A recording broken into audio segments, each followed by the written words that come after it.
ആരെങ്കിലും വന്ന് കോയൊന്നോ ഒന്ന് മാറി നിൽക്കണോ? നിനക്ക് എന്തിന്റെ കണ്ടായിട്ടോ അയാളുടെ കിട്ടാനായിട്ട്? അയാൾ ആ നെക്സലേറ്റും മുണ്ടന്റെ മോനാണെന്ന് നിനക്ക് അറിയാൻ പാടില്ലേ? അയാൾ ഇങ്ങനെ ഇരിക്കുന്നൊന്നും കൂട്ടണ്ട. 15ാമത്തെ വയസ്സില് അവന്റെ അപ്പനമ്മനെ കൊന്നു പോലീസ് തന്നെ വെടിവെച്ച് വന്നവര് കേളും. ആളും തലൊക്കെ നോക്കി പെരുമാറണ്ടാ പാപ്പ. കേൾ സ്നേഹിച്ച ചങ്ക് പറിച്ചു ചേടഞ്ഞാ പിന്നെ എങ്ങനെ പുള്ളിക്ക് പോലും അറിയാമേല.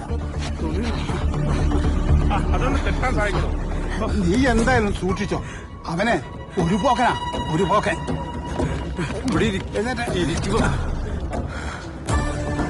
ഞാനും ഒരു പോക്കനാ. ഇത് ഇവിടെ കൊണ്ടൊന്നും തീരില്ല. ഇതിനുള്ള പണി ഞാൻ കൊടുത്തിരിക്കും. മുതലും പരിശ്രമം ചേർത്ത് ഇനി എന്തൊക്കെ നടക്കാവോ? നീടാൻ